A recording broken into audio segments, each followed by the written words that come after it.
말씀입니다. 신약성경 누가복음 6장 1절부터 5절까지 말씀입니다.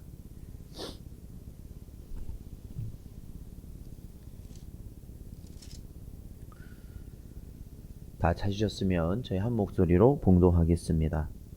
안식일에 예수께서 밀밭 사이로 지나가실새 제자들이 이삭을 잘라 손으로 비비어 먹으니 어떤 바리새인들이 말하되 어찌하여 안식일에 하지 못할 일을 하느냐. 예수께서 대답하여 이르시되 다윗이 자기 및 자기와 함께한 자들이 시장할 때에 한 일을 읽지 못하였느냐. 그가 하나님의 전에 들어가서 다만 제사장 외에는 먹어서는 안 되는 진설병을 먹고 함께한 자들에게도 주지 아니하였느냐. 또 이르시되 인자는 안식일의 주인이라 하시더라. 아멘. 기도하겠습니다. 하나님 아버지 감사합니다. 오늘도 이 시간 주님의 전으로 나오게 하시고 또한 말씀 듣게 하시고 기도할 수 있는 은혜 허락하시니 감사합니다. 이 땅의 마지막을 저희들 살아가는 그 마지막을 향하여 살아가는 저희들의 심령마다 하나님께서 귀하신 뜻을 새기시고 오직 그 말씀에 순종하는 길을 갈 수 있도록 늘 인도하여 주시옵소서. 오늘도 주신 말씀을 저희들 마음판에 깊이 새기시사 오로지 하나님께서 원하시고 뜻하시는 길 갈 수 있는 은혜를 부어 주시옵소서. 이 시간도 함께하여 주시길 간절히 바라옵고 예수님의 이름으로 기도하옵나이다. 아멘.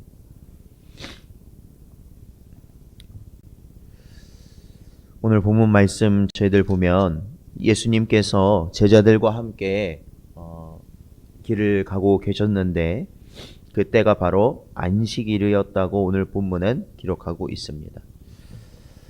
아마도 예수님께서 안식일에 회당이라든지 아니면 여러 곳을 또한 다니시면서 그 사역을 감당하시는 걸 보면 바로 그러한 사역을 위해서 예수님이 가고 계셨던 것 같습니다. 그때 제자들이 큰 허기를 느껴서, 그러니까 배고픔을 느껴서 마침 그 길가에 있는 그 그러니까 밀밭 사이를 지나고 있었던 상황이라 그 주변에 있던 그 길 주변에 있던 그 밀 이삭을 잘라서 손으로 비비고 그것을 먹음으로 허기를 달래고 있었습니다. 이게 주님의 제자로서 살아간다는 것이 사실 그렇습니다. 우리가 이 땅에서 주님의 제자로 살아간다는 게 어떤 모습을 우리가 바라고 살아가고 있는가. 오늘 본문에도 나오듯이 예수님을 따라다녔던 제자들은 그 허기를 달래기 위해서 그 밀 이삭을 잘라서 먹을 수밖에 없었던 상황이라는 것입니다. 제자들은 다 자신이 가지고 있던 직업, 자신이 갖고 있던 자신이 누렸던 모든 것을 다 버리고 주님을 따랐던 것이죠. 주님을 따라간다는 길은 따라간다는 것은 세상적 부귀영화나 안락함이라는 것을 생각할 수 없습니다. 사실은 주님을 따라간다라는 것은 불편하고 배고프고 또한 볼품 없는 길이 됩니다. 그럼에도 불구하고 오직 주님만을 따라가는 길이 바로 주님의 제자로서 살아가는 길이죠. 그리고 이 땅의 것을 바라보는 것이 아니라 더 큰 영광, 그 더 큰 영광을 바라보며 살아가는 것입니다. 사랑하는 성도 여러분, 언제나 저희들이 이 땅의 것이 아닌 하나님께서 주 예수 그리스도를 통하여 우리에게 허락하신 영원하고 더 큰 영광을 바라보시기를 주님의 이름으로 축원드립니다. 언제나 그랬듯이 이 예수님과 제자들을 향한 날카로운 눈총이 있었습니다. 그것은 바로 바리새인들입니다. 그들은 예수님과 제자들의 말과 행동을 항상 따라다니며 예의주시하고 있었죠. 그리고 마침내 오늘 본문에서 나오듯이 예수님의 제자들이 안식일의 전통을 어기는 장면을 목도하게 됩니다. 그것은 바로 안식일의 전통에 따르면 밀 이삭을 손으로 비벼서 먹는 것은 안식일 규례를 어기는 것이다. 율법을 어기는 것이다라고 바리새인들은 그렇게 믿고 있었고 그렇게 또한 가르치고 있었기 때문에 그렇습니다. 이러한 비판에 예수님께서는 오늘 본문 말씀 3절에 보면 바로 이 구약에 기록된 다윗의 이야기를 들려주십니다. 사무엘상 21장 1절부터 6절까지 나오는 이야기인데 당시 다윗이 자신의 무리와 함께 사울 왕에게 쫓기고 있었습니다. 그 쫓길 때 먹을 것이 없어서 너무나도 배고프고 허기진 나머지 나중에 이 제사장을 찾아갔을 때 제사장만 먹을 수 있는, 그러니까 그곳에 보면 먹을 것이 따로 없었기 때문에 이 제사장만 먹을 수 있는 떡, 그러니까 성전 안에 바치는 진설병을 의미하는 것이죠. 이 제사장만 먹을 수 있는 이 떡을 어떻게 합니까? 이 다윗과 이 함께 했던 그 무리들이 먹을 수 있도록 내어주어서 그들이 그것을 먹고 허기를 달래고 기운을 차렸던 그러한 이야기를 해 주십니다. 이 바리새인의 전통에 따르자면, 그들의 전통에 따르자면 이것은 분명 율법을 어긴 것입니다. 그런데 이 바리새인들은 이 다윗, 정말로 위대한 왕 다윗에 대해서는 절대로 그들은 잘못됐다는 말을 하지 않고 있었어요. 자, 바리새인의 전통이라는 것은 왜 나타나게 되었느냐면 그들이 하나님의 말씀을 어김으로 인하여서 그 진노를 받게 되었을 때, 그러니까 결국에는 이 유다 백성이 바벨론에 의해서 멸망당하고 그들이 포로 생활을 하고 그 이후에 돌아와서도 굉장히 어려웠던 날들을 보냈는데 그 가운데 우리가 하나님의 말씀을 잘 지켜야겠다라는 그러한 의미에서 사실은 이 바리새인의 전통이 차곡차곡 쌓여온 거거든요. 그런데 오히려 그 말씀, 하나님의 말씀의 참된 의미를 잃어버리고 나니까 그 모든 규정들이 어떻게 됩니까? 오히려 하나님의 말씀을, 주님의 말씀을 온전히 따를 수 없도록 만드는 것이 되고 말았다라는 것입니다.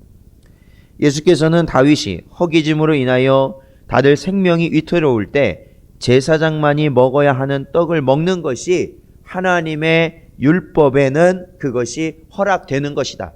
그러니까 율법의 참된 의미다라는 겁니다. 율법의 참된 의미. 이것이 율법의 중심, 즉 사랑이라는 법. 이 율법은 결국 사랑이라는 것이 참된 의미로 들어가 있다라는 것이죠. 야고보서 2장 8절 말씀 보면 너희가 만일 성경에 기록된 대로 내 이웃 사랑하기를 내 몸과 같이 하라 하신 최고의 법을 지키면 잘하는 것이거니와. 아멘. 그렇습니다. 최고의 법, 내 이웃을 내 몸과 같이 사랑하라는, 그러니까 하나님을 사랑하고 내 이웃을 내 몸과 같이 사랑하라는 이 사랑이라는 최고의 법을 지킬 때 우리는 바로 이 율법을, 주님이 주신 계명을 우리는 지켜나가는 것이 되는 것이죠.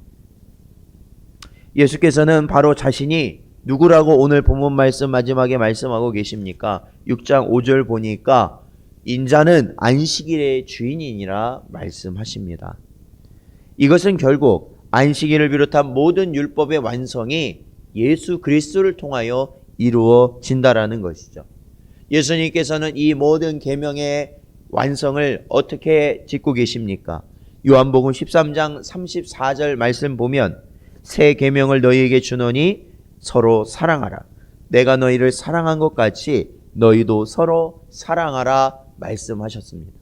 여러분, 여기서 이 새 계명이라는 것은 기존의 계명, 즉 구약에서 하나님이 주신 그 율법을 다 없애고 이 다른 계명을 주신 것이 아니라 바로 이 모든 계명, 하나님이 주신 그 율법의 완성의 의미, 그것이 바로 사랑이라는 것을 우리에게 깨닫게 하시고 그 사랑 안에서 이루어 나갈 때만이 온전히 우리가 율법을 지킬 수 있는 것이다 라는 것을 가르친 것이죠.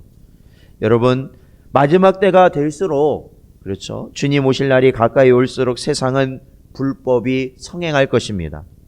그리고 그와 마찬가지로 불법이 왕성하게 성행할 때 사랑은 식어지게 될 것이라고 주님은 말씀하셨습니다. 그것이 마지막 때 나타나는 징조입니다.